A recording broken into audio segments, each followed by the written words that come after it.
मैं अपने आप को वैसे तो एक कॉन्स्पिरेसी थ्योरीज में नहीं विश्वास करने वाला व्यक्ति मानता हूँ। और अगर आपकी एज 25 या उससे कम है तो आप भी ज़्यादा चांसेस है इस बात के कि उसी साइड पे लीन करते होंगे कि कॉन्स्पिरेसी थ्योरीज में आपका ज़्यादा विश्वास नहीं होगा। इसका मतलब ये नहीं है कि मैं 25 या 25 से कम का हूँ। बट जब मोदी जी अपने भाषण में अ, ये कहते हैं कि एक इकोसिस्टम है जो एक ख़ास तरीके के आइडियाज़ को या एक ख़ास तरीके की आइडियोलॉजी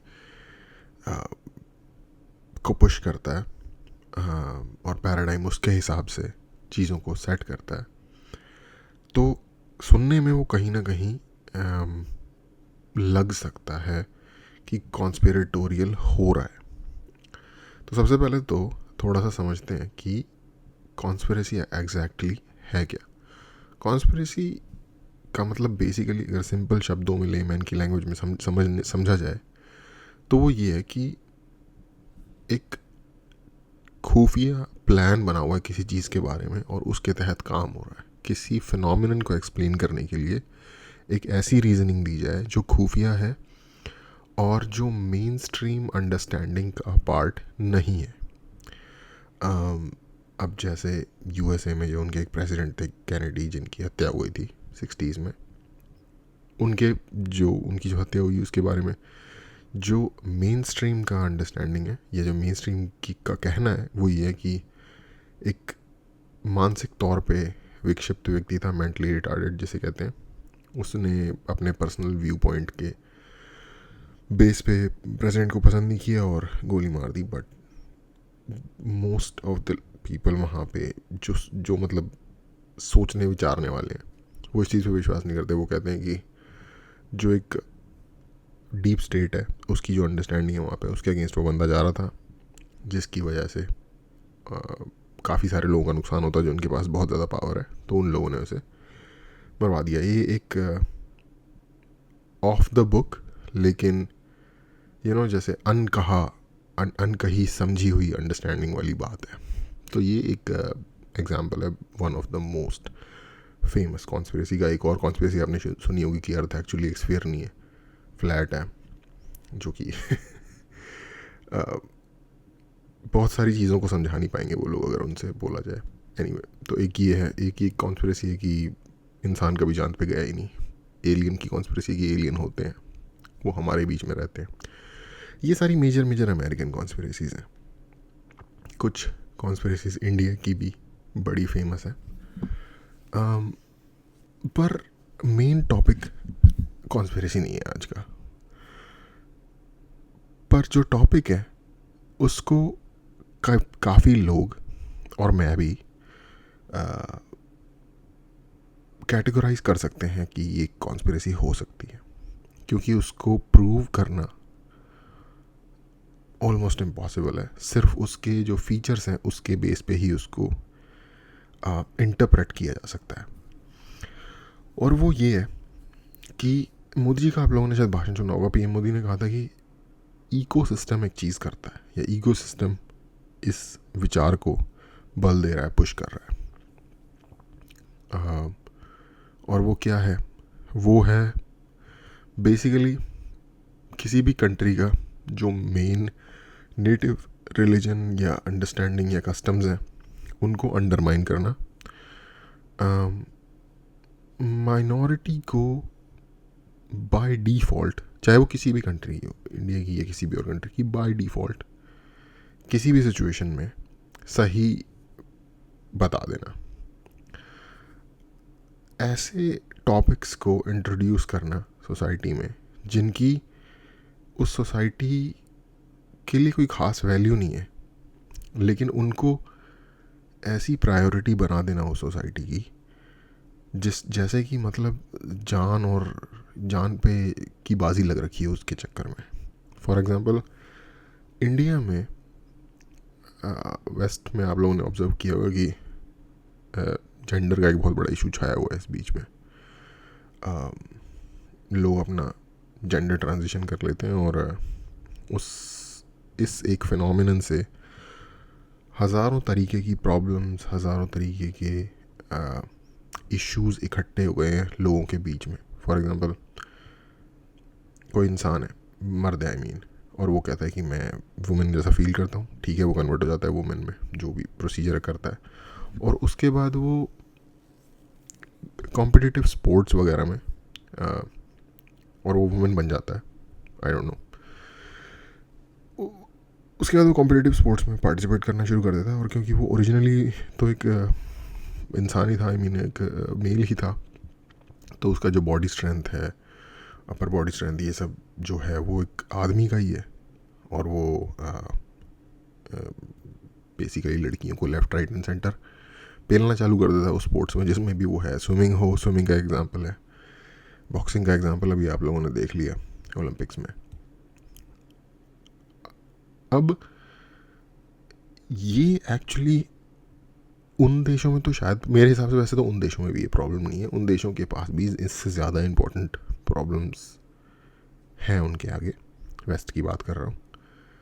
पर उन देशों में भले ही ये प्रॉब्लम्स हों, इंडिया में ये प्रॉब्लम नहीं है. जब मैं कह रहा हूँ प्रॉब्लम नहीं है, तो उसका मतलब ये है कि देखो, आपके लिए क्या इंपॉर्टेंट है, इस चीज़ की एक हायरार्की, एक प्रायोरिटी होगी, और ये डिपेंड करेगा कि आपकी सिचुएशन क्या है इस बात पे. आज के समय में अगर इंडिया में आप रहते हैं किसी शहर में, दिल्ली में फॉर एग्जांपल, और आपकी तनख्वाह 25,000 रुपये है, और उसी 25,000 रुपये में आपको अपना खर्चा चलाना है पूरा, और चाहे आप एक सिंगल इंसान ही है, बट रेंट देना है, दूसरी चीज़ों को मैनेज करना है, तो आपकी प्रायोरिटी आईफोन नहीं होगी, आपकी प्रायोरिटी वेकेशंस लेना नहीं होगी. आई मीन हो सकती है आपका कोई लाइक जिसे कहते हैं डाई हार्ड आप फ़ैन हो सकते हैं एप्पल के, और आपने कहा कि मैं किडनी बेच के भी एप्पल लूँगा ही, वो एक अलग बात है. या फिर आप बहुत तगड़े घुमक्कड़े बन बतूता के फ़ैन हैं, और आपने कहा कि चाहे उसके लिए भी दूसरी किडनी बेचनी पड़ जाए और मुझे घूमना ज़रूर है, तो वो एक अलग बात है. बट आपकी प्रायोरिटी अगर आप नॉर्मल इंसान हो तो वो नहीं होगी. तो इसी तरीके से कंट्री और सोसाइटीज़ की भी, हम जिस टाइप की सोसाइटी हैं, पर कैपिटा इनकम के हिसाब से अगर देखा जाए इंडिया की, वैसे तो हम कहते हैं कि हमारी जीडीपी दुनिया में 5वें नंबर पे है इस वक्त, पर हमारी जनसंख्या दुनिया में पहले नंबर पे है. पर कैपिटा जीडी के हिसाब से हम दुनिया के सबसे गरीब देशों में से एक है, वेरी लो इनकम कंट्री. तो हमारी सोसाइटी की, और वो भी जितना अनइवन डिस्ट्रीब्यूशन है वेल्थ का, तो वो जो पर कैपिटा इनकम आपको 3,000 के आसपास, $2,700, 3,000 के आसपास दिखती है, वो भी ट्रू स्टोरी नहीं बता रही. क्योंकि पर कैपिटा इनकम जब आप निकालते हो तो आप कंट्री की ओवरऑल जीडीपी को डिवाइड कर देते हो कंट्री की ओवरऑल पॉपुलेशन से. और जिस कंट्री में दुनिया के सबसे अमीर बिलियनियर्स रहते हैं, और दुनिया के सबसे ज़्यादा मैल न्यूट्रिशनड सब सहारन अफ्रीका से भी भयंकर गरीबी जहाँ देखने को मिल जाए कुछ हिस्सों में, उस कंट्री में पर कैपिटा इनकम भी आपको एक डिसेंट पिक्चर नहीं देती. तो हमारे जैसे देश में प्रायोरिटी, और मैं अपनी बात पे काफ़ी मतलब इधर उधर से जंप ऑन कर रहा हूँ ब्रांच टू ब्रांच, लेकिन at the end of the day आपको समझ आ जाएगा कि मैं कहाँ पहुँचने की कोशिश कर रहा हूँ. तो हमारे देश में बेसिकली हमारी प्रायोरिटी ये नहीं है कि कितने जेंडर होते हैं, कितना क्या होता है, ये हमारी दिक्कत ही नहीं है. ये दिक्कत है सोसाइटी के लेस देन 1%, 0.01%, 0.001% लोगों की, वो भी पर्सनल लाइफ में. गवर्नमेंट के सामने लोगों को health care, food, shelter, medical services, road, electricity, water, drinking water, nourishing food, ये प्रोवाइड करना है. बिल्कुल बेसिक लेवल की एमिनिटीज़ जो इंसान को जीवन जीने के लिए चाहिए होती हैं, वो अवेलेबल नहीं है हमारी कंट्री में एक बहुत बड़े हिस्से के पास. तो जेंडर पे बहस करने का ना हमारा कोई पॉइंट है, ना हम उस जगह पे हैं. पर आपको फिर भी मीडिया में इस चीज़ के ऊपर बात होती दिख जाएगी। उड़ीसा जैसे देशों में, उड़ीसा जैसे राज्यों में, झारखंड जैसे राज्यों में, छत्तीसगढ़ जैसे राज्यों में, बिहार जैसे राज्यों में जो गरीब लोग हैं, या जो वो लोग हैं जो माओवाद या नक्सल या इस तरीके के वायलेंस वाले एरिया में रहते हैं और गरीब भी हैं, और कई जगह तो मतलब अगर कोई कहता है कि हमारे देश में जाति का कोई मसला नहीं है तो उनको जाना चाहिए, देखना चाहिए रूरल एरियाज़ में क्या हालात है। और उसके अलावा भी बहुत सारे फ्रैक्चर्स हैं सोसाइटी में। उसके अलावा हमारे एनवायरमेंटल इश्यूज़ हैं, बहुत बड़े बड़े इशू हैं हमारी कंट्री में। बट फिर भी अगर आप पॉपुलर मीडिया को देखो तो वो ऐसे बताएगा जैसे कंट्री का सबसे बड़ा इशू है ही जेंडर के इश्यूज, जो कि टोटली इम्पोर्टेड है वेस्ट से, यूएस या यूरोप की सोसाइटीज़ से, या जो भी है। तो बेसिकली आपको ये दिखाया जा रहा है, स्पेशली जो पढ़े लिखे सोसाइटी का हिस्सा है, जिनके पास थोड़े बहुत संसाधन हैं, उनको कहीं ना कहीं एक ऐसे इश्यूज़ के पीछे सोचने में लगाया जा रहा है कि इस ऐसे इश्यूज़ के पीछे उनकी एनर्जीज़ को अट्रैक्ट किया जा रहा है जिनका एक्चुअल में उनकी लाइफ या उनकी सोसाइटी पे कोई इतना कोई ख़ास फ़र्क नहीं पड़ता। और ये सिर्फ हमारे यहाँ नहीं हो रहा, ये पूरी दुनिया में हो रहा है। प्रॉपर जो वेस्ट है, यूएस, वेस्टर्न यूरोप की जो कंट्रीज़ हैं, वहाँ तो इस बात पे सोसाइटीज़ फ्रैक्चर हो रखी हैं। कितने लोग होते होंगे उन सोसाइटीज़ में भी जहाँ जिनको ये प्रॉब्लम सच में होगी, जेंडर डिस्फोरिया फॉर एग्जांपल, जिनको सच में होगा। इसका प्रैक्टिकल इस बीमारी का नाम जेंडर डिस्फोरिया है। अगर आप इसकी क्लासिफिकेशन देखो साइकोलॉजी के अंदर, तो ये प्रॉब्लम कितने लोगों को होती होगी? 1% से कम लोगों को होती होगी। उसके चक्कर में उन्होंने पूरी जनता को आगे लगा रखा है। उन कंट्रीज़ में homelessness crazy, drug problem crazy, affordability out of control हो रखी है। मतलब अफोर्डेबिलिटी का ना अवेलेबल होना, रेंट, फूड, इन्फ्लेशन, सब तरीके की प्रॉब्लम, इंटरेस्ट रेट्स क्रेजी हर जगह पे।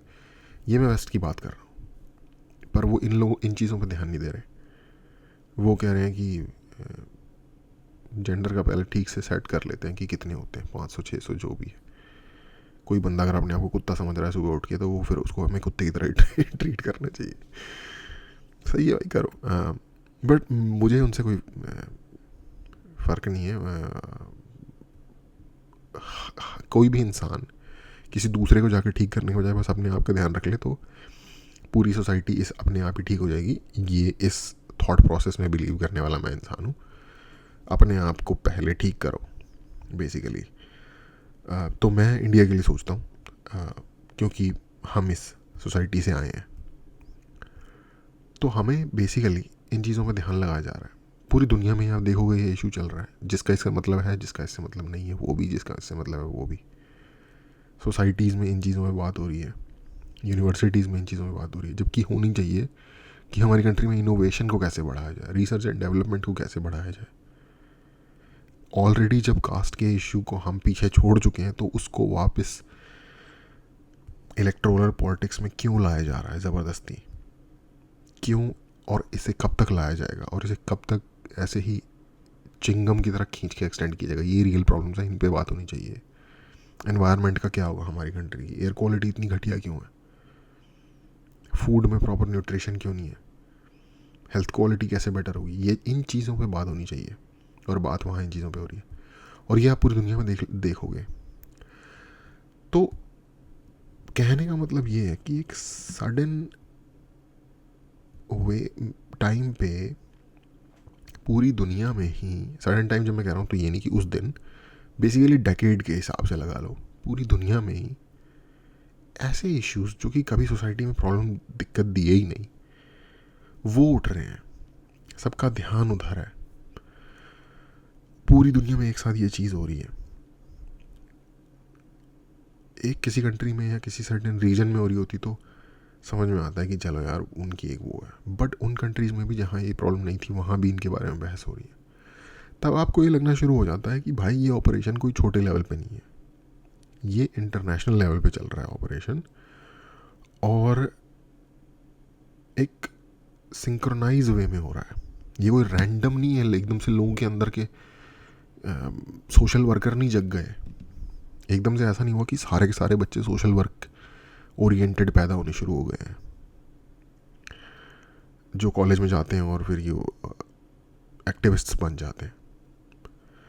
इसके पीछे एक proper well designed effort, well orchestrated, well managed, हर पूरी दुनिया में हर जगह पे थ्रू सम स्ट्रिंग्स पुल करके किया जा रहा है इस तरीके के एफर्ट्स को। जितना मेरी अंडरस्टैंडिंग है, जितना मैंने देखा पढ़ा है, विवेक रामास्वामी, आपने उनको जानते होंगे एज ए यूएस प्रेसिडेंट के इलेक्शन जो भी होने वाला है नवंबर में, उसमें उन्होंने पार्टिसिपेट किया था कंटेंडर के तौर पे। बट उससे पहले उन्होंने कुछ बुक्स लिखी हैं, और वोकिंग एक बुक का नाम है उनकी, और लेक्चर्स वगैरह भी दिए हैं काफ़ी जगहों पे, जिसमें वो काइंड ऑफ सॉर्ट आउट करने की कोशिश करते हैं इस चीज़ को यूएस के लेवल पे, कि बहुत बड़े जाइंट फाइनेंशियल इंस्टीट्यूशंस हैं जिनके पास सबसे जो मोटे इन्वेस्टर्स हैं, जो बड़े इन्वेस्टर्स हैं, उनके पैसे हैं, और to the tune of trillions. वो institutions for whatsoever reason, मुझे नहीं पता, आई मीन पता भी है, बट चलो पहले समझ लेते हैं वो कर क्या रहे हैं। वो इंस्टीट्यूशंस कुछ सर्टेन पैरामीटर्स बनाते हैं जो कि इन चीज़ों को, जो बेसिकली वो कल्चर है, उसको इंट्रोड्यूस करें सोसाइटी में, उसको लेके आए सोसाइटी में। वो पैरामीटर्स अगर अप्लाई होंगे, इस चीज़ की वकालत करते हैं। और ये ही जो सुपर जायंट इन्वेस्टमेंट फर्म्स हैं, यही फर्म्स बेसिकली पूरी की पूरी कैपिटल मार्केट को कंट्रोल करते हैं। किस कंपनी में पैसे लगाएंगे, ये इस चीज़ को कंट्रोल करते हैं। और जहाँ ज़्यादा पैसे लगाते हैं, जहाँ ज़्यादा शेयर जिसके खरीदे जाएंगे, वो ऑब्वियसली जहाँ जिसकी खरीद ज़्यादा हो रही है उसके शेयर का प्राइस ऊपर जाएगा। ऐसे ही शेयर मार्केट काम करती है, वैल्यूएशन कंपनी ही ऊपर जाएगी। तो इन कंपनीज़ के पास इस ह्यूज अमाउंट ऑफ मनी की वजह से इतनी पावर है कि गूगल, फेसबुक, टेस्ला या इस तरीके की और भी जो कंपनीज़ हैं, टेस्ला तो चलो एक एक्सेप्शन है इलॉन मस्क की वजह से, बट इस लेवल की फेसबुक वगैरह, जो भी अमेज़ॉन ये की कंपनीज़ हैं, इनके जो फाइनेंशियल सिचुएशन है उसको ये कंट्रोल करते हैं, क्योंकि इनके बहुत सारे पैसे पार्क्ड हैं इन कंपनीज़ के अंदर। अगर ये पुल आउट कर लेंगे तो वो कंपनीज़ के शेयर नीचे गिरेंगे, वैल्यूएशन बहुत ज़्यादा नीचे गिर जाएगी, उनका बहुत बिलियंस एंड बिलियंस में नुकसान होगा। अब इन्वेस्ट करते रहने के लिए इन कंपनीज़ को ये जो फाइनेंशियल बैंक्स हैं, ये कुछ सर्टेन पैरामीटर्स पे परफॉर्म करने के लिए बोलते हैं। वो पैरामीटर्स रिलेटेड होते हैं वोक चीज़ों से, कि ये वोक चीज़ करो अपनी सोसाइटी में, अपनी कंपनी में, आप कितनी कर रहे हो ये वो चीज़, फ्रॉम 1 to 5 के स्केल पे, या वट एवर जो भी स्केल है उनका। और वो जितना ज़्यादा वोक बनते हैं, उनको उतने अच्छे मार्क्स दिए जाते हैं इन फाइनेंशियल इंस्टीट्यूशन की तरफ से इन कंपनीज़ को। जितनी भी कंपनीज़ हैं बेसिकली, एक ESG एक पैरामीटर है इसमें से, और साथ ही गवर्नमेंट्स को भी। और क्योंकि ये कंपनीज़ सिर्फ USA की बड़ी कंपनीज़ में इन्वेस्ट नहीं करते, ये कंपनीज़ पूरी दुनिया की बड़ी कंपनीज़ में इन्वेस्ट करते हैं।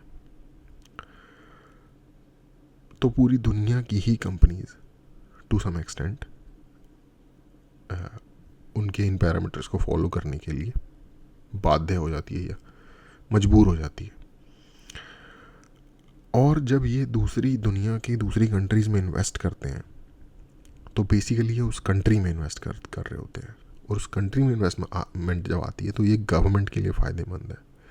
तो ये गवर्नमेंट को भी पुश करते हैं कि आप हमारी तरीके की, मतलब बेसिकली इसका एक बुरा एग्जांपल ये होगा, ये एक अच्छा एग्जांपल नहीं है, एक बुरा एग्जांपल, मैं जानबूझ के बुरा एग्जांपल देके समझा रहा हूँ।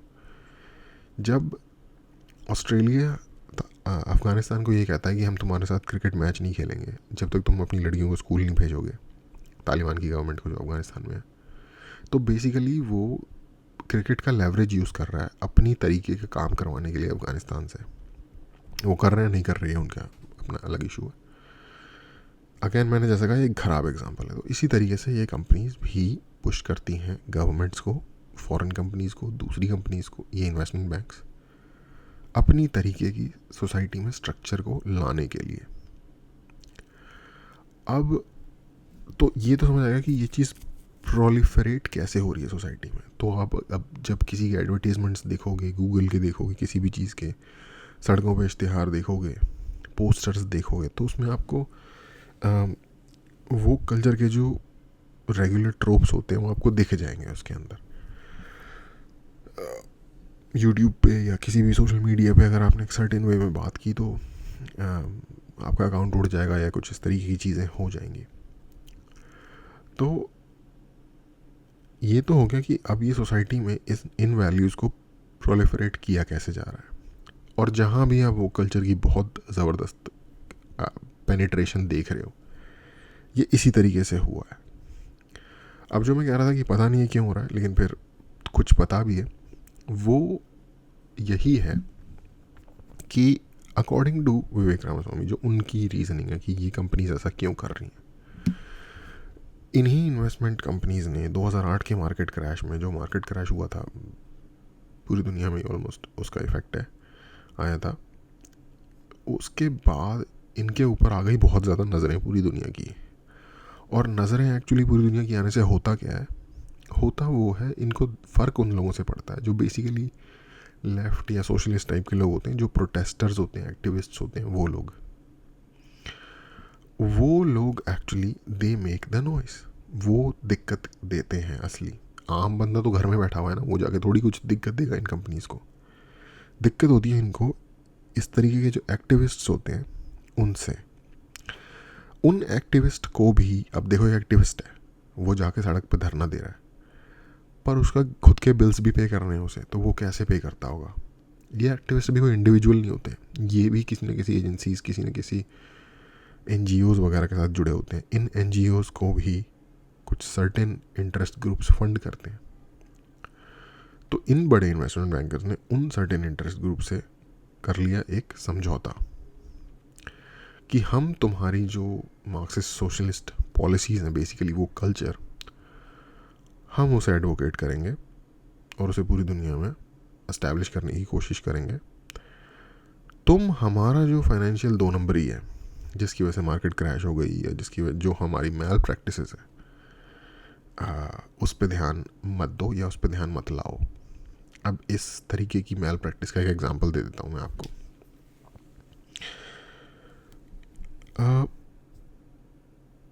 ब्लैक रॉक एक बहुत बड़ी कंपनी है अमेरिका की, शायद दुनिया की सबसे बड़ी कंपनी हो। उनके पास जितना पैसा है उस हिसाब से आई थिंक 10 ट्रिलियन के आसपास कहा जाता है उनका फंड है। वो कंपनी, पहले ये लोग इन्वेस्ट करते थे शेयर्स वगैरह में, राइट। मैं इनके CEO का इंटरव्यू देख रहा था, आई थिंक 2015 के आसपास की बात है, 2015 या 14 के आसपास की बात है। मैं इनके एक CEO जो इसका फाउंडर है बेसिकली, उसका इंटरव्यू देख रहा था। इंटरव्यू में वो बताते हैं कि हमने कैसे जो रेंटल अपार्टमेंट यूनिट्स होती हैं USA में, उनके अलग अलग स्टेट्स में, उनको हमने कैसे चीप रेट्स में एक्वायर किया, और हम बेसिकली एक लैंडलॉर्ड बन गए, और हमारी कंपनी को उससे कितना फ़ायदा हुआ, इन्वेस्टर्स को हमने कितना ज़्यादा फ़ायदा दिया उससे। एक किसी कॉलेज या टेड टॉक टाइप के किसी शो में वो बंदा बात कर रहा है, ऑलमोस्ट 1 घंटे का इंटरव्यू है।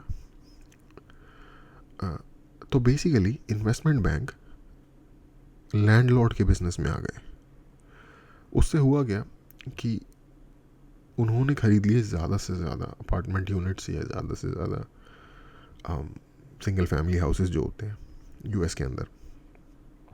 और क्योंकि वो एक इन्वेस्टमेंट बैंक है, उनको प्रॉफिट डबल करना है, तो उन्होंने रेंट बढ़ाने चालू कर दिए दबा के। और यूनिट्स उन्होंने कोई ऐसे नहीं खरीदे, उन्होंने मतलब हज़ारों हज़ार की संख्या में घर खरीदे, लाखों की संख्या में घर खरीद लिए। और जब वो एज ए बिग फिश इस बिज़नेस में आ गए, तो उनको देखा देखी बहुत सारे और छोटे इन्वेस्टमेंट बैंक्स भी इस बिज़नेस में आ गए। तो बेसिकली बहुत सारा पैसा फ्लो इन हो गया, हर कोई यूनिट्स खरीदना चाहता था, रेजिडेंशियल यूनिट्स। उससे क्या होता है, सब डिमांड बहुत ज़्यादा बढ़ जाती है और पैसा आ जाता है, रेट्स ऊपर चले जाते हैं प्रॉपर्टी के, और एक मतलब buyers market, sorry sellers market बन जाती है, और वो बन गई।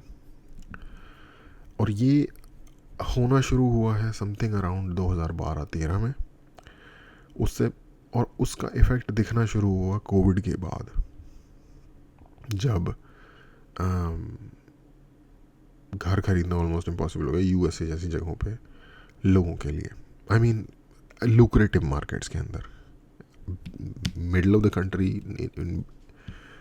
इन बिटवीन नोवेयर, वहाँ तो आप खरीद सकते हो, लेकिन जहाँ असल में लोग रहना चाहते हैं, जैसे कोस्टल एरियाज़ में, न्यूयॉर्क, एलए, इस तरीके की सिटीज़ में, सैन फ्रांसिस्को, वहाँ ऑलमोस्ट इम्पॉसिबल हो गया। एक ऐसा घर जो शायद 20 साल पहले लोग $1 लाख में ख़रीद पाते, अब मिलियंस, 2 मिलियन इतने में चले गया डॉलर्स में।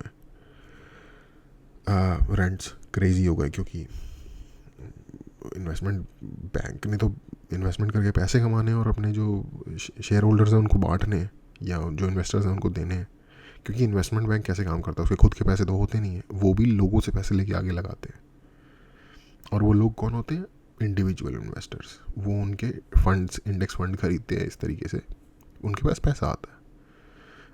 जैसे इंडिया में अगर एग्जांपल दिया जाए तो इस तरीके के इंडेक्स फंड की बहुत सारी फाइनेंशियल इंस्टीट्यूशंस हैं, HDFC, ये जितने भी बैंक्स हैं, ये अपने खुद के फंड बनाते हैं इस तरीके के। टेक महिंद्रा, कह रहा हूँ, जो उनका बैंक है, आई थिंक मुझे उसका नाम ध्यान नहीं आ रहा, ICICI, जितने भी बैंक्स हैं इनके खुद के इन्वेस्टमेंट फंड्स होते हैं, जिनमें आप इन्वेस्ट करते हो एज इन्वेस्टर। अगर आप में से कोई भी इन्वेस्टर होगा, आपको पता होगा। एक सर्टेन यील्ड आपको प्रॉमिस करते हैं, और वो यील्ड आपको उन्होंने डिलीवर करनी होती है। तो अगर मान लो, अगर वो आपके पैसे लेके अपार्टमेंट यूनिट खरीद के रेंट लेना चालू कर दें, तो रेंट बढ़ाएंगे ना वो आपको यील्ड देने के लिए और अपना प्रॉफिट निकालने के लिए। तो ये बिजनेस है सारा का सारा। तो मैं आपको एग्जांपल दे रहा था, ये है एग्जांपल मैल प्रैक्टिस का, या ऐसी चीज़ में घुसने का जो कि कंट्री के सोशल फैब्रिक को, या एक आम आदमी को जिसकी लाइफ में नुकसान पहुंच रहा है जिसकी वजह से। अब इस पे नहीं बोलेगा लेफ्ट या प्रोटेस्ट करने वाले लोग, एक्टिविस्ट्स, जबकि इसकी वजह से एक एवरेज इंसान को वहाँ पे उनकी सोसाइटी में नुकसान हो रहा है, उसके सर से छत छीन रही है। लेकिन वो बोलेंगे किस पे? अरे भाई, जो मर्द लड़की बन गया है, अब उसको तुम लड़कियों के बाथरूम में क्यों नहीं जाने दे रहे? ये मुद्दा बना रहे हैं। तो ये सारी गेम है, ये एक इंटरनेशनल लेवल पे चीज़ चलने वाली। अब सुनने में ये पूरी की पूरी गेम लगती है एक बहुत बड़ी कॉन्स्पिरेसी, बट अगर आप अपने आसपास देखो, चीज़ों को देखो, तो आपको क्लियरली दिख जाएगा कि ये हो रहा है। आपको लगेगा अबे यार, ये इसकी ज़रूरत क्या है, या फिर इसका लेना देना किससे है, ये क्यों इस चीज़ को मेरे ऊपर थोप रहे हैं ज़बरदस्ती। मुझे अपनी सिंपल लाइफ जीनी है, मुझे ये चीज़ें क्यों करने के लिए कही जा रही है, या ये बातें करना मतलब इतना सडनली टैबू कैसे बन गया। तो ये सारा इशू है, और सुनने में लग सकता है कॉन्स्पिरेसी थ्योरी। और इसका एक वर्जन इंडिया में भी एग्जिस्ट करता है, जो कि इंडिया की सोसाइटी को डायरेक्टली अफेक्ट करता है। उसके बारे में फिर कभी बात करेंगे।